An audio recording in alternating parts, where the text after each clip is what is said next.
Before quiz shows hit the television, they were on radios. The quiz show caught on during the Great Depression. By the end of the 1940s, there was about 200 quiz shows on the air, such as Professor Peter Puzzle With, Dr. IQ, and Information Please. World War II caused the federal government to restrict many shows. After the war was when quiz shows came back strong. In 1954, the Supreme Court eliminated jackpot-type quizzes from the category of gambling. Quiz shows became immediately and wildly popular.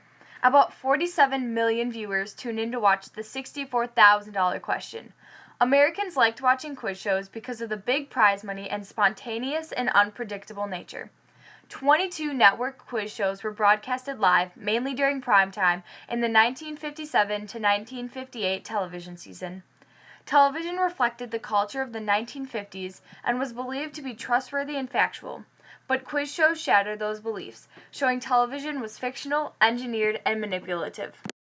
Television represented the new culture of the 1950s. Charles Van Doren was a serious and successful academic. He studied math and English in college and got his PhD in English.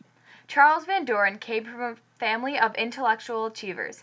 His father, Mark Van Doren, was a Pulitzer Prize-winning poet, his mother, Dorothy Van Doren, a novelist and writer, and his uncle, Carl Van Doren, a noted historian. As an English teacher, his annual salary was $4,400. A friend had told Van Doren about all the money he earned on a quiz show named Tic-Tac-Doe, so Van Doren applied.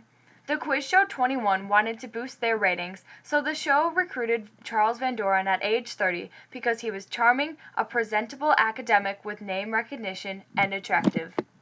On 21, two contestants have to answer a series of questions, and the first person to receive 21 points wins. The producers wanted Van Doren and Herb Stempel to have a string of ties to build drama for when Van Doren would win, so they scripted the show. Charles Van Doren was coached on how to act during the show and fed the answers.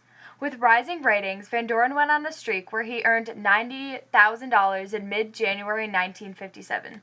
His popularity rose by being pictured on Time magazine, and he received a lot of fan mail. On February 11th, Charles Van Doren was beaten by Vivian Nearing, putting his reign on national television to an end. Van Doren then got a contract with NBC. When the quiz show scandals broke, Van Doren repeatedly lied to his lawyer, the district attorney, and the grand jury. Because Van Doren came from a family of intellectual achievers, people were shocked to find out he was involved. He told the press, "It's silly and distressing to think that people don't have more faith in quiz shows." He appeared in front of the Committee on Interstate and Foreign Commerce and still lied. On November 2nd, 1959, Van Doren finally spoke out about what had happened.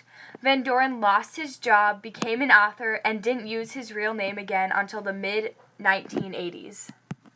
When the scandals were revealed, networks pulled all their high-stakes shows from the air. The scandals ruined people's careers, scarred people's reputations, and changed the way television would do business with its sponsors. No one involved in the scandals suffered serious legal consequences. The scandals triggered amendments passed to the Communications Act in 1960.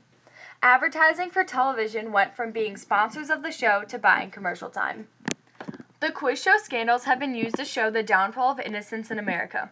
Some blame the scandals for laying the groundwork for future deceptions involving Vietnam and Watergate.